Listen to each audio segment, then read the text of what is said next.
Regulus is situated actually in the fixed stars. Regulus is situated, it's there. That's Leo, the constellation. It's situated between the feet of Leo, the royal constellation of Judah. After this first conjunction, Jupiter continued on its normal course in the heavens. Next. And here we see it continuing its normal course. Next. Then, on December 1st, 3 BC, the planet stopped in its motion through the fixed stars and began its annual retrogression. It does that every year, but it doesn't conjunct with Regulus every year. It does that, so you can see it if you want to. It stopped in its motion through the fixed stars and began its annual retrogression. Turned backward, started going backward. It's not really turning backwards, we're just outrunning it. As it did so, it once again headed toward the star Regulus. On February 17th, 2 BC, the two were reunited. Jupiter continued its backward retrogressive motion another 40 days and then reverted to its normal motion through the stars. Wow! Can't make up its mind. No, it's going on the normal path all the time. It's just that viewed from planet Earth, we're outrunning it and it appears to be moving, stopping and turning around. This movement placed the planet once again into a third conjunction with Regulus on May the 8th, 2 BC. Next. To an appropriate observer, it would appear that Jupiter was making a circular crown effect over and around Regulus.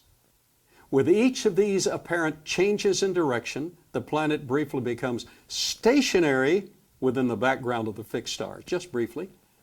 On December 25th, 2 BC, Jupiter came to a normal, stationary position, but this time directly over Bethlehem as viewed from Jerusalem! Exclamation point. At precisely this time, the planet stopped in the middle of the constellation Virgo, the Virgin. The sun also was standing still in its usual winter solstice. That's when the day stopped getting short and started getting longer. It's standing still right there among the constellations. December 25th. Next. Now, the Roman interpretation of this, to the secular world devoid of spiritual conscience, particularly to those in Rome, it seemed like heaven itself was giving approval for the emperorship of Augustus, and that Roman government had the divine right to world sovereignty. It's as if the heavens themselves said, Rome is to rule, Rome is to rule. We're the imperial. This was in spite of the fact that they were aware of the prophecies made by Daniel. Suetonius and Tacitus confirmed that Rome knew of the belief that the empire of the world would be given to someone from Judea. That's one reason they paid special attention to Judea. Next. Jewish interpretation.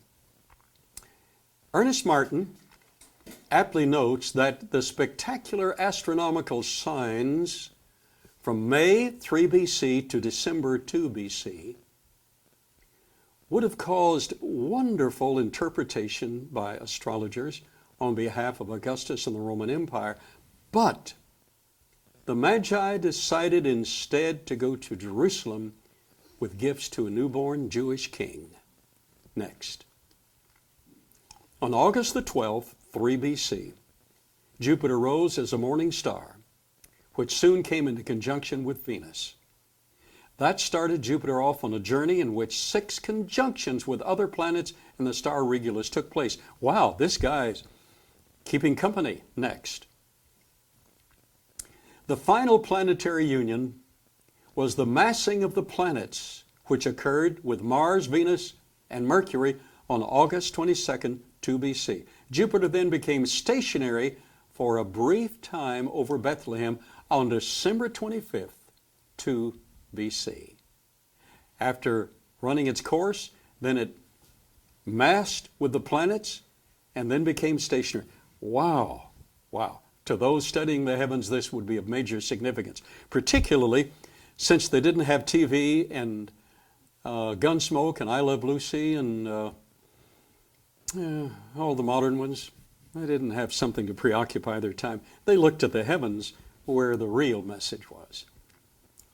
At the inception of this scenario, here we have Jupiter, the king planet, which has just united with Venus, the planet of love, now joining itself with the king star Regulus, the star of the Jewish Messiah, in Leo, the constellation of Judah, while the sun, representing the supreme father or ruler, was then located in Virgo, the Virgin constellation. You got it, the whole thing, everything next.